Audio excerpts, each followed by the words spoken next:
Santé Magafrique.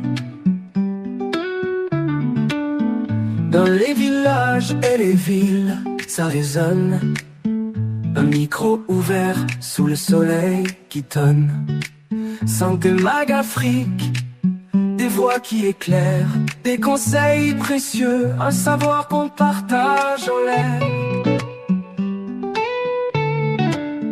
Rendez-vous avec Samar Hamadi sur les ondes d'Ifriqiya FM.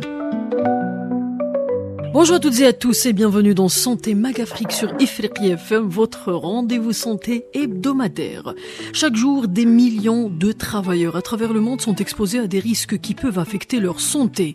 Produits chimiques, poussière, bruit, stress chronique, gestes répétitifs ou encore exposition à certains agents infectieux. Le travail censé assurer notre subsistance peut parfois devenir une source de maladies.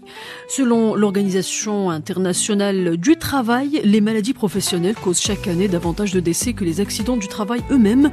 Pourtant, elles restent souvent sous-diagnostiquées, sous-déclarées et méconnues. Quelles sont les maladies professionnelles les plus fréquentes ? Quels secteurs sont les plus exposés? Quelle est la situation en Afrique et comment mieux protéger les travailleurs? Pour mieux répondre à toutes ces questions, nous recevons notre habitué, le docteur Elias Ramouk, infectiologue. Docteur, bonjour. Bonjour Samar, j'espère que tu vas bien. Merci docteur, je vais bien et vous? Et la santé, et la famille? Ça va, tout va bien, merci. Très bien, on commence docteur par une simple question, parce que j'imagine que beaucoup de nos auditeurs se demandent c'est quoi une maladie professionnelle. On n'a pas l'habitude de trop entendre parler de ça. D'abord, pour les mettre dans l'image, qu'appelle-t-on exactement une maladie professionnelle et comment la distingue-t-on d'une maladie ordinaire? Alors, une maladie professionnelle, c'est une maladie, bien sûr, donc une atteinte de la santé, et dont l'expression est souvent différée par rapport à une exposition lors de son travail. C'est-à-dire, dans un contexte de travail, donc on a une exposition particulière, donc un contexte pathogène subi au cours de l'activité professionnelle. C'est-à-dire, c'est une maladie, grosso modo, qui est induite par un travail. C'est normal, donc, oui. À chaque maladie, on parle de facteurs de risque. Et parmi ces facteurs de risque-là sont inclus dans le travail quotidien de la personne. C'est le ça. travail qui peut durer 30 ans, qui peut durer 10 ans, qui peut durer 5 ans, qui peut durer une année, qui peut durer un mois. Et pendant ce travail-là, donc il y a une exposition. Ça peut être une exposition physique, une exposition chimique, une exposition microbienne, une exposition psychique. Ouais, ça surtout. induit une maladie professionnelle qui est à condition que cette maladie professionnelle, pour parler vraiment sur le plan légal, parce que c'est une notion à la fois sanitaire et légale, que ça soit inscrit dans un tableau spécifique au pays où on travaille. Très bien. Maintenant, quels sont, vous aviez donné plusieurs exemples, mais si on parle au concret ou concrètement, quelles sont aujourd'hui les maladies professionnelles les plus fréquentes, on va dire, dans le monde? En fait, chaque pays a sa propre, son propre classement, mais si on doit vraiment parler statistiques dans le monde, on a tout ce qui est intoxication, donc ça c'est le premier. Donc tout ce qui est intoxication au plomb, intoxication aux métaux lourds, au cadmium, les intoxications aux rayons. Par exemple, je peux citer le plomb, le cadmium, l'amiante, les hydrocarbures, les insecticides. Donc les plus touchés sont les ouvriers, donc c'est les plus touchés, surtout exposés à des substances dangereuses, le secteur industriel. Donc, ce sont les maladies les plus fréquentes, en sachant qu'il y a bien sûr des maladies plus transmissibles, maladies infectieuses, qui sont classées comme des maladies professionnelles. Très bien. Les maladies aussi respiratoires liées aux poussières, vous venez de parler des ouvriers et tout, aux fumées ou aux produits chimiques, est-ce que ces maladies-là demeurent un problème majeur par rapport à d'autres? Oui, malheureusement, parce que surtout quand c'est dans le cadre qui n'est pas vraiment contrôlé. Parce que le médecin principal spécialiste de ce genre de maladie, on appelle le médecin du travail. C'est une spécialité à part de la médecine et qui à la fois contrôle les conditions de travail des travailleurs, donc ce médecin travaille dans la prévention, mais aussi dans la détection et l'orientation et après de l'indemnisation. Parce que j'ai oublié de parler que dans le cadre de maladie professionnelle, l'élément important, c'est l'indemnisation de tout malade atteint d'une maladie dans le contexte de son travail. Ça, c'est très important. Et quand on parle de maladies respiratoires, alors les principales maladies respiratoires, il y a l'asthme professionnel. C'est connu, c'est vrai. Oui, c'est l'asthme lié au travail. Contrairement à l'asthme allergique classique qu'on connaît. Quand on dit docteur lié au travail, est-ce que c'est un asthme qui se développe, sachant que l'asthme normalement s'accentue, c'est pas qu'il se développe. Généralement on l'a, et puis est-ce que c'est avec le travail on découvre qu'on a un asthme, il est développé, il est accentué? En fait, l'asthme est tellement compliqué comme maladie. Il y a l'asthme qui survient à l'enfance et qui disparaît complètement. Et puis, il y a l'asthme, la personne qui reste asthmatique toute sa vie. Bien sûr que si on est déjà asthmatique et on travaille dans un contexte particulier où on est exposé à des poussières chimiques, à des poussières industrielles, des poussières minérales, à de l'amiante, aux hydrocarbures, etc., bien sûr qu'on va accentuer cet asthme. C'est pour ça que parfois on peut pas engager une personne asthmatique dans certains postes de travail. Ou bien on change de poste de travail pour une personne asthmatique pour être qui voit son asthme s'aggraver. Et ça, je rappelle, c'est le rôle du médecin de travail. C'est lui qui va écrire un rapport médical et qui va orienter, qui va suggérer un changement de poste. Alors pour l'asthme lié au travail, j'ai dit que c'était des allergènes professionnels, comme le beryllium, comme des poussières chimiques, des poussières industrielles. Il y a aussi, ça c'est encore plus grave, ce qu'on appelle les pneumoconioses. Ce sont des pneumopathies qui deviennent chroniques, qui sont dues à l'ingestion de substances toxiques, mais pendant une longue période. Il y a la silice, les personnes qui travaillent dans les pour extraire des métaux, l'amiante, les gens qui sont exposés à l'amiante, surtout lors des vieux bâtiments qui étaient construits avec de l'amiante. Il y a même une maladie qu'on appelle l'asbestose qui est due à l'ingestion de l'amiante. Il y a des cancers respiratoires, malheureusement, comme le cancer bronchopulmonaire, qui est dû à l'ingestion prolongée d'amiante, d'hydrocarbures. Attention, les gens qui travaillent dans des structures d'hydrocarbures, il faut se protéger, il faut porter des masques. Il y a les rhinites allergiques, les rhinites récidivantes. Donc il y a plusieurs pathologies respiratoires qui sont dues à une exposition prolongée à certaines poussières toxiques.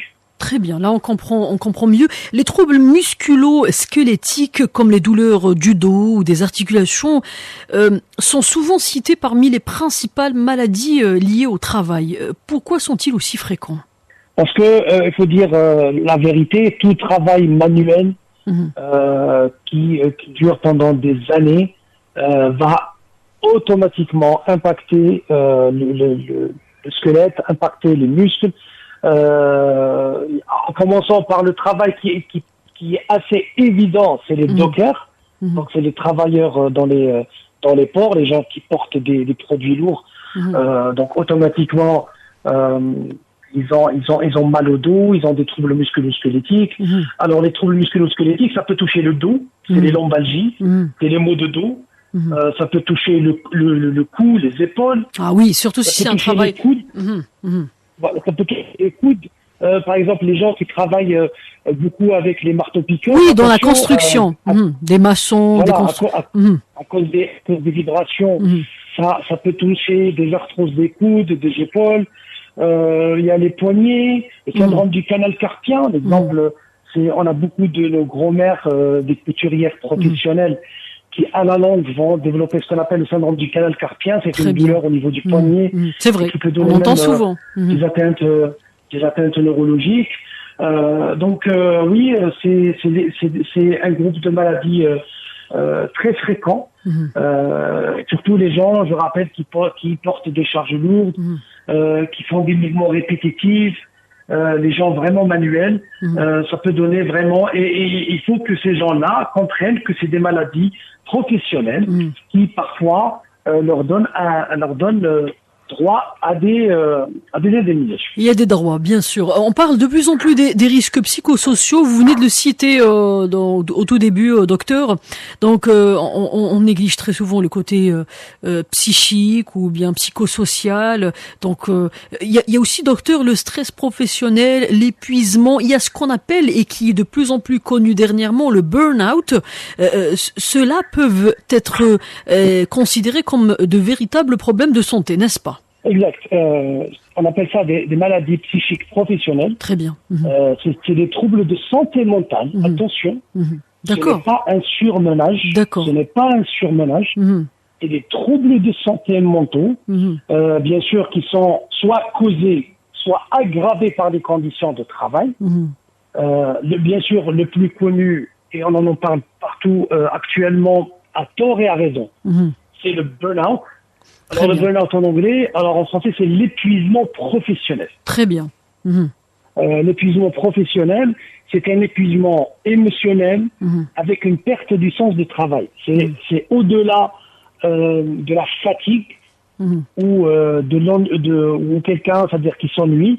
C'est plutôt un épuisement émotionnel, plutôt psychique, où le patient est épuisé par son travail avant même d'arriver le matin et qui va malheureusement induire sa capacité de travail, ça va vraiment la diminuer.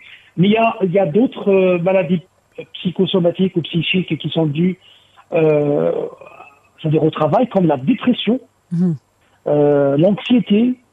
Parfois, tu sais, quand on est dans un contexte assez stressant, que ce soit par les conditions du travail lui-même, exactement, que ce soit par ses supérieurs ou ses collègues de travail. Ses collègues de travail, s'il n'y a pas une entente, c'est très difficile, c'est vrai. Voilà. Et il faut pas sous-estimer ça, il faut pas se dire que chaque travail est stressant, non. Quand il s'agit de véritables troubles de la santé psychique, et là, c'est plutôt le psychiatre qui va le dire, voir le médecin du travail, il faut pas sous-estimer parce que parfois, ça peut avoir des répercussions terribles. Quand on est très déprimé, on peut faire des bêtises, par exemple des tentatives de suicide. Quand on est très anxieux, on peut développer des problèmes de santé. Donc, il faut toujours en parler parce que parfois, ça nécessite un changement de travail, un changement de poste. Il y a les troubles du sommeil.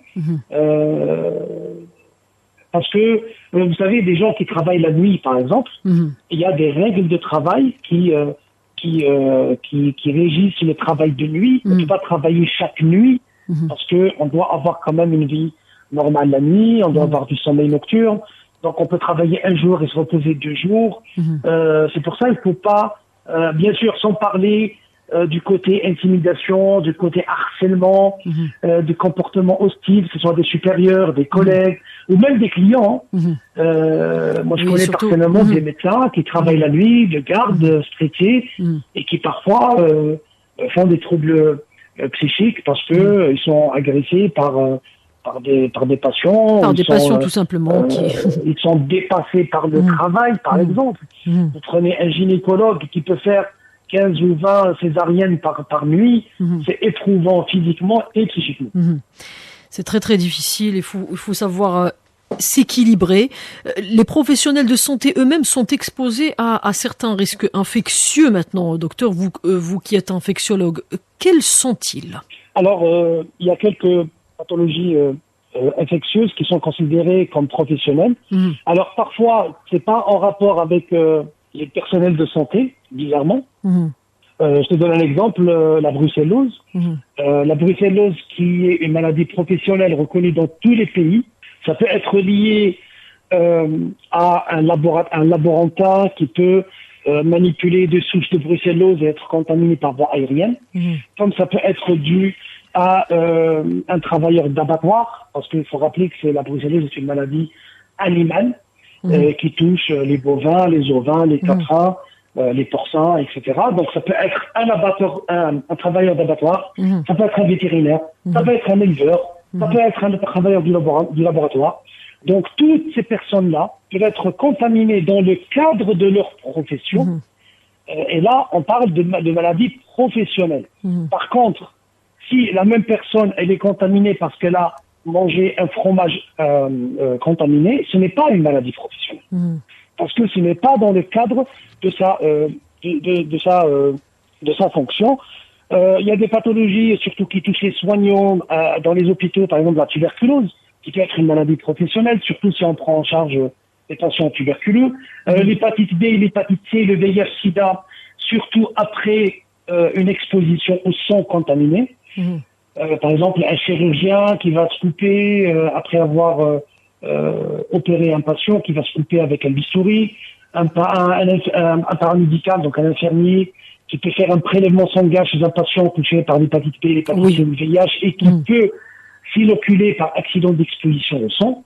Et puis il y a d'autres, il y a la Covid. La Covid aussi. J'allais y venir, docteur. J'allais parler de la Covid. Oui, on a perdu beaucoup de nos collègues, malheureusement, pendant la pandémie, parce qu'ils prenaient en charge des patients et parfois ils laissaient tomber un peu les précautions. Il y a le tétanos professionnel, surtout les travailleurs qui ne sont pas bien vaccinés, par exemple des éboueurs, par exemple, qui peuvent être contaminés par des petites blessures. Il y a la leptospirose qui est véhiculée par les urines des rats, essentiellement, notamment chez les éboueurs. Il y a qu'on appelle ça, les dresseurs d'animaux qui peuvent être contaminés par des morsures. Il y a la rage, par exemple. Oui, docteur, mais est-ce que depuis la pandémie de Covid-19 surtout, parce que c'est ce qui a révolutionné un petit peu le monde, la question de la protection des travailleurs a-t-elle évolué depuis? Alors, c'est une question qui est difficile à répondre parce que ça dépend des pays, ça dépend des régions. Du contexte, bien sûr. Ça dépend des patrons. Sur le plan légal, évidemment, toutes les conditions sont réunies pour protéger les travailleurs, parce que un travailleur, et ça dépend le lieu de travail, ça dépend de la nature du travail, a besoin d'équipements de protection. Par exemple, moi, je suis chef service, j'exige à mes infirmiers qu'ils soient tous vaccinés contre l'hépatite B, pour les protéger au mieux. Si j'ai une équipe d'éboueurs, je dois m'assurer qu'ils ont tous un équipement de protection, donc des gants, des bottes, parce qu'ils peuvent être mordus par un chien, par un rat, ils peuvent être blessés donc par le tétanos. Donc avec la Covid, il faut exiger aussi la vaccination du personnel de santé. Ça c'est très important, que ce soit contre l'hépatite B, il doit y avoir des contre règles. la tuberculose. Contre la diphtérie, contre le tétanos. Actuellement, j'ai des cas de diphtérie dans mon service. J'exige que tous les médecins et paramédicaux soient bien vaccinés contre la diphtérie. Évidemment. Donc les conditions de travail sont importantes, mais aussi ce qui est important, c'est que si on est victime de maladies professionnelles, et là je parle pas que du personnel de santé, on doit connaître ses droits pour avoir droit à une retraite. Tout simplement, indemnisation, comme vous aviez parlé aussi, bien sûr. Indemnisation, un changement de poste, un changement de poste. Voilà, il faut d'abord connaître. Par exemple, il y a des médecins qui ont des maladies chroniques qui les empêchent de faire des gardes, par exemple, parce que ils sont éprouvés psychiquement et physiquement pour faire des gardes de 24 heures. Donc il faut savoir, il faut connaître ses droits pour en bénéficier au cas où. Maintenant, docteur, dans les pays africains, dans le contexte africain, quelles sont les maladies professionnelles les plus préoccupantes selon vous? Pour moi, c'est les maladies respiratoires en premier, parce qu'il y a beaucoup. L'Afrique est un pays très riche, qui a beaucoup de minerais. Il y a beaucoup de gens qui travaillent dans l'extraction de l'or, par exemple. Les minerais, etc. Et l'extraction de l'or nécessite par exemple, des substances comme le cyanure, par exemple, ou le mercure. C'est des substances qui sont très toxiques. C'est normal. Donc on peut pas travailler sans conséquence. Voilà. Et il faut vraiment. Là, j'ai cherché quelques statistiques. J'ai pris un pays au hasard comme le Burkina Faso. Alors, au Burkina Faso, les maladies professionnelles les plus fréquentes sont les troubles musculo-squelettiques en premier. Ah oui, c'est vrai, on en a parlé. À 34%. Les bronchopneumopathies professionnelles à 28%. La surdité professionnelle à 20%. Ça, c'est très important. Par exemple, les gens qui travaillent dans des usines avec beaucoup de bruit, dans les aéroports, il faut qu'il fasse très important, parce que à force, on peut devenir sourd à cause de son environnement. Qu'est-ce que vous leur suggérez, des bouches-oreilles ou quoi? Qu'est-ce qu'ils doivent faire?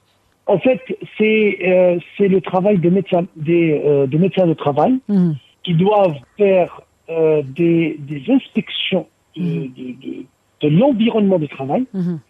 Et chaque poste a ses propres protections. Si je travaille dans une tour d'aéroport, c'est pas comme si je travaille comme à côté des avions. C'est ça. Par exemple, je transmets les bagages, etc. Là, c'est pas des bouches d'oreilles, c'est des casques anti-bruit, mais pas n'importe quel casque, parce que parfois on a des casques qui sont vendus dans des quincailleries, etc. Ou parfois on a des masques pour des peintres, par exemple, qui en achètent chez les quincailleries, en sachant qu'il y a plusieurs normes.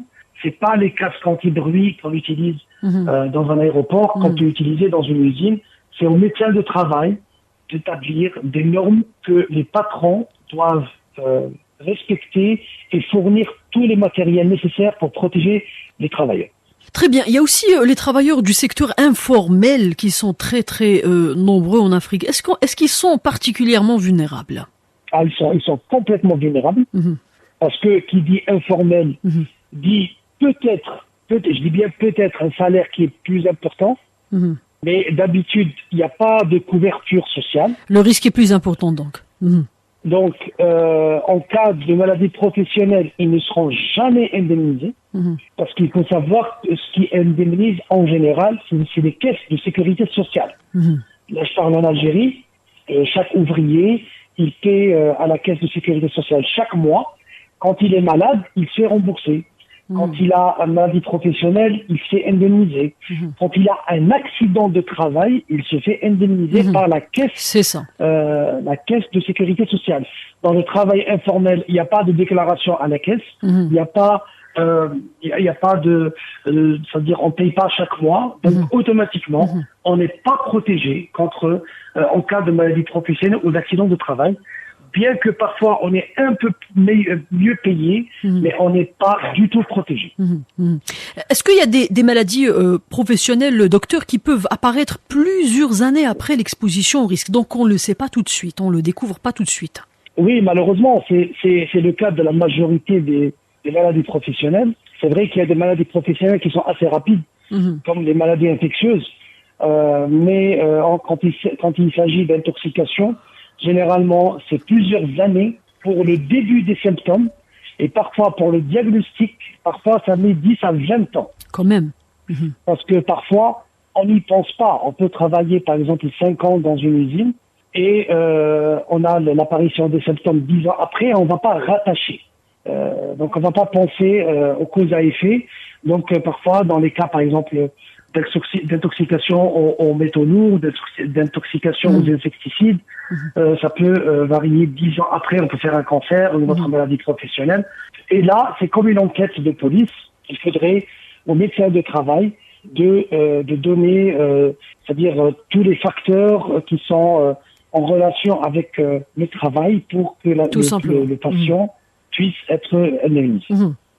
Maintenant, il y a autre chose. Il y a les maladies professionnelles qui sont souvent sous-déclarées dans de nombreux pays, comme de nombreux pays africains. Pourquoi, selon vous?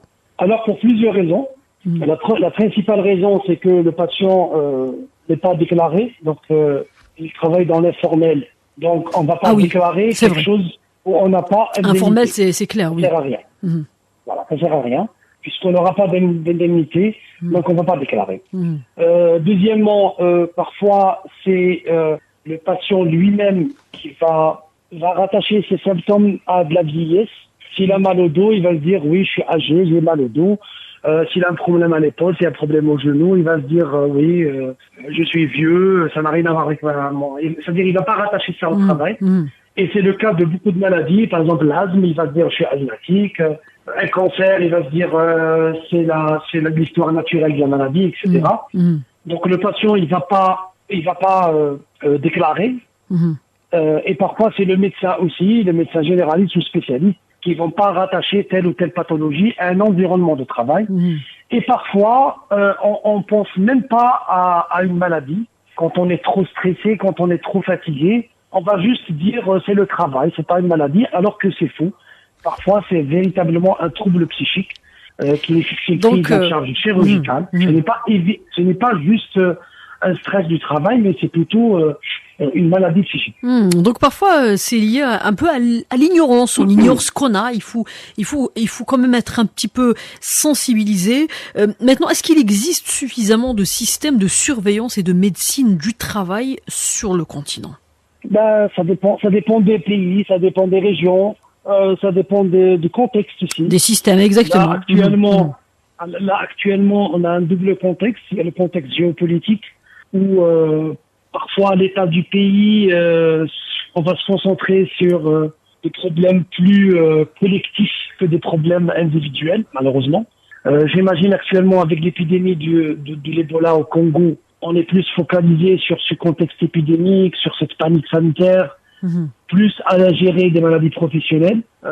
Et bien sûr, ça dépend de l'état du pays, du système de santé. Il y a des pays avec des systèmes de santé excellents, il y a d'autres pays qui règlent plutôt les problèmes de santé publique plutôt que des maladies professionnelles. Donc c'est vraiment variable. Pour la prévention, est-ce qu'on peut la considérer comme un investissement économique rentable pour les employeurs? C'est un investissement dans le travail, c'est un investissement dans la santé. Pourquoi? Parce que la prise en charge d'un patient qui a atteint de maladies professionnelles coûte beaucoup à l'État. Et ça peut coûter beaucoup d'indemnisation. Et au lieu de payer des millions de dollars dans l'indemnisation et la prise en charge sanitaire, vaut mieux payer le 10e dans la prévention, en sachant que chaque travail a sa propre prévention. Donc, investir dans l'information, la sensibilisation, dans l'équipement de protection, dans la vaccination, c'est vraiment un 10e des frais qu'on va dépenser après pour indemniser des malades ou pour les prendre en charge sur le plan sanitaire. Je peux donner un autre exemple. Oui, bien sûr. C'est pas la même. C'est-à-dire, c'est juste pour donner un avis. En Angleterre, maintenant, on donne des primes aux médecins quand ils arrivent à faire arrêter le tabac chez des patients. Très bien. Ils ont des primes. Ils ont des primes. Ça met de la concurrence, hein. Voilà, parce qu'ils ont constaté que même si on donne des primes aux médecins, ça reste extrêmement peu cher si on compare avec la prise en charge d'un infarctus du myocarde ou d'un cancer du poumon chez le patient. Vous voyez. C'est-à-dire, voilà, c'est un investissement. Donc maintenant, il y a une concurrence pour faire arrêter le tabac chez des patients. Et on est payé pour ça. Donc il vaut mieux investir dans la prévention et en masse. Très bien. Restons avec la prévention. Quels sont les principaux moyens justement de prévention qui devraient être généralisés sur les lieux de travail? Pour moi, principalement, le meilleur moyen de prévention, c'est d'investir dans des médecins spécialistes en médecine du travail. C'est vrai que c'est une spécialité qui est assez méconnue, qui est assez négligée et qui est absente dans beaucoup de régions d'Afrique, parce qu'on a tendance à penser que vaut mieux investir dans un cardiologue, un pédiatre, un gynécologue, un interniste, un infectiologue, un chirurgien, au lieu d'investir sur un médecin du travail. C'est une spécialité très importante parce qu'elle permet de faire de la prévention. Parce qu'un médecin du travail, c'est vrai qu'il dépiste les maladies chez les travailleurs, mais il fait aussi des tournées d'inspection dans les lieux de travail. Il peut donner des conseils aux patrons, parce que parfois, les patrons, ils ne font pas exprès, hein, ils le font par méconnaissance. Donc, c'est comme les équipes d'hygiène dans les restaurants. Le médecin de travail peut visiter des usines, peut visiter des aéroports, peut visiter des hôpitaux et dire attention, il faut mettre des masques, attention tel type de masque, attention tel type de casque anti-bruit, attention il faut mettre un instrument pour filtrer l'air par exemple, des climatiseurs, etc. Donc il faut investir dans les médecins de travail parce que c'est eux qui sont habilités à deviner chaque danger pour chaque travailleur et comment y remédier, et bien sûr si le malade est atteint, comment l'indemniser. Comment l'indemniser? Le port des équipements de protection individuelle est-il toujours suffisant ou doit-il s'accompagner d'autres mesures? En fait, ça dépend du risque. Je te donne un exemple que je connais très bien, c'est les médecins et les techniciens de radiologie. Dans les hôpitaux, ils sont victimes de rayonnements ionisants pratiquement chaque jour. Donc, ils doivent porter ce qu'on appelle des vêtements de protection contre les rayons, surtout au niveau des organes génitaux externes, donc au niveau du bas-ventre pour l'homme, au niveau du ventre et le bas-ventre pour la femme, parfois au niveau de la zone thyroïde, parce que c'est très sensible au rayonnement. Oui. Parce que, imaginez, c'est son travail de faire des clichés de radio, des dizaines par jour, chaque jour. Donc, ils doivent se protéger. 2, ils ont ce qu'on appelle un dosimètre qu'ils doivent porter chaque jour. C'est un appareil qui va mesurer les rayons qui ont touché cette personne. Et parfois, quand ça arrive à un certain seuil, on doit arrêter de travailler avec les rayons pendant une période pour se désintoxiquer. Ça, c'est la deuxième façon de protéger. Il y a la troisième façon. Les travailleurs dans les services de radiologie, ils ont, je pense, chaque 6 mois, ils ont 21 jours de repos, c'est-à-dire un congé pour se désintoxiquer. Ils doivent s'écarter de tout rayon pour que leur corps élimine les rayons. Donc, ça, c'est 3 mesures que doivent avoir tous les travailleurs dans les rayons, donc les techniciens, les radiologues. Donc, c'est un exemple. Et tu imagines que chaque poste de travail a ses propres règles de protection, que ce soit contre les poussières, contre le sang, contre les rayons, contre par exemple, tout ce qui est travail manuel, quand on lève des charges lourdes. Parfois, il faut donner du repos. Donc, chaque poste de travail a ses propres règles de prévention. Justement, docteur Ahamouk, lorsqu'on parle de maladies professionnelles, on a souvent tendance à responsabiliser le travailleur lui-même. Pourtant, n'y a-t-il pas parfois un problème plus profond lié à l'organisation du travail, on vient de le dire, aux conditions d'emploi, ou encore à l'absence de contrôle? J'imagine que la réponse serait oui, on vient d'en parler.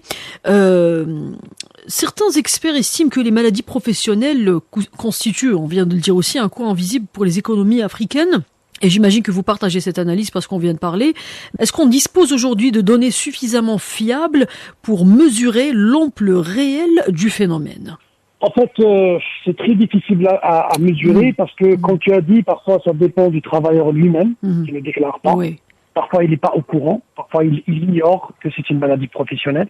Et je pense qu'avec notre émission d'aujourd'hui, il y a beaucoup d'auditeurs qui vont découvrir vraiment les maladies professionnelles. C'est vrai. Qu'il faut différencier de l'accident de travail. C'est pas la même chose. L'accident de travail, c'est instantané. C'est dans le cadre du travail, que ce soit pendant le trajet, que ce soit pendant le travail, quand on se fait mal. Donc un accident, ça peut être même un accident de circulation en se rendant au travail. C'est comptabilisé comme un accident de travail. Mais c'est un instant T. La maladie professionnelle, c'est généralement une exposition qui va durer des semaines, des mois, voire des années. Et c'est pour ça que parfois on rattache pas ces symptômes à une maladie professionnelle, donc on ne déclare pas, soit par faute du travailleur, soit par faute du patron, soit parce qu'on est dans l'informel. Donc pour avoir des statistiques exactes, c'est impossible dans des pays développés, dans des pays européens. Alors en Afrique, c'est encore plus difficile, surtout qu'on se concentre plus sur des pathologies qui sont fréquentes chez nous, comme les maladies infectieuses, tout ce qui est épidémie, que sur des maladies comme ça, chroniques, qui apparaissent des mois ou des années après. Docteur, on parle beaucoup de transition numérique. Pour en finir, j'imagine que nos auditeurs vont se dire qu'on n'a pas parlé de l'intelligence artificielle. On parle beaucoup de transition numérique et d'intelligence artificielle. Est-ce que vous pensez que les métiers de demain réduiront peut-être certains risques professionnels ou créeront-ils au contraire de nouvelles formes de maladies liées à la sédentarité, à l'hyperconnexion ou à la santé mentale? Ça, c'est une très bonne question. Parce que beaucoup de personnes pensent que les personnes qui travaillent derrière un ordinateur ou dans des bureaux n'ont pas de maladies sont moins exposés à ces maladies. Sont moins exposés. Mais attention, ce genre de travaux, ce genre de postes deviennent de plus en plus fréquents. notamment tout ce qui est risque ergonomique, c'est des situations de travail. On constate beaucoup de personnes qui travaillent dans les bureaux, qui sont un peu voûtées en avant, qui ont une bosse au niveau de la nuque, qui font des kyphoses, qui font des scolioses. Cela est dû à cette position qui n'est pas ergonomique et qui dure des heures et des heures pendant toute l'année. C'est très important, la tête des yeux, par exemple, pour les écrans. Donc, ils doivent être considérés comme des maladies professionnelles, bien sûr, sans parler du risque d'harcèlement, du risque de stress. Bien sûr. Et surtout dans des pays comme le Japon, la Corée du Sud, où il y a des véritables burn-out dus à une pression de travail, de résultats, de concurrence. Ce sont des risques un peu marginalisés. Parce que tu sais très bien que la santé mentale, surtout en Afrique, elle est assez oubliée, elle est assez marginalisée, alors que on peut perdre la vie après un stress intense en faisant un arrêt cardiaque ou en faisant malheureusement une tentative de suicide.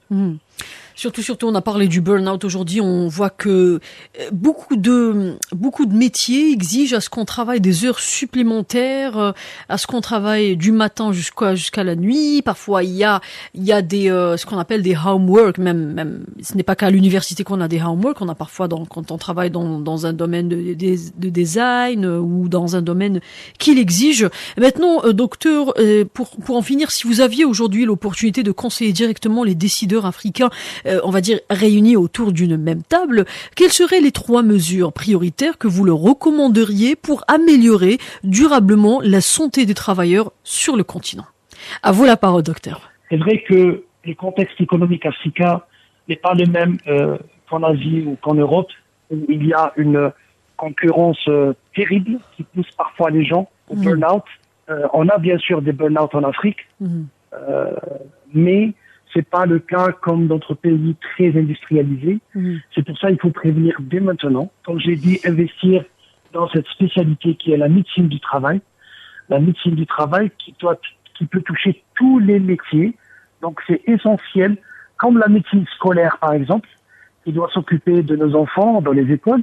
On doit avoir aussi des médecins de travail. C'est une spécialité assez marginalisée en Afrique. C'est vrai. Deuxièmement, il faut investir dans les équipements de protection, les casques anti-bruit, les masques, les gants, les bottes, etc.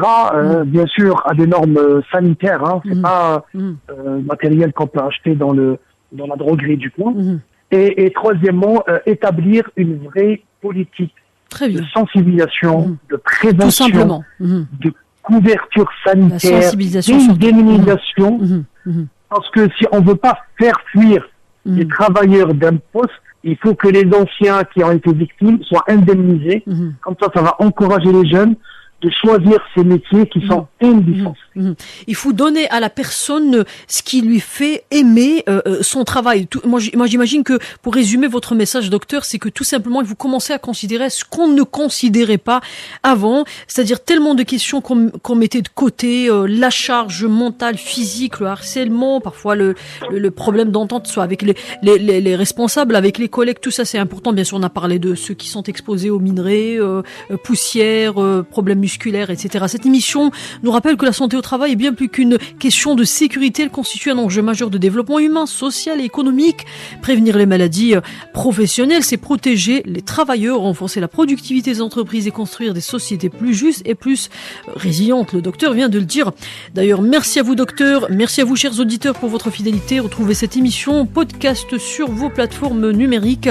À très bientôt pour un nouveau numéro de Santé Mag Afrique sur Ifriqiya FM, la voix africaine.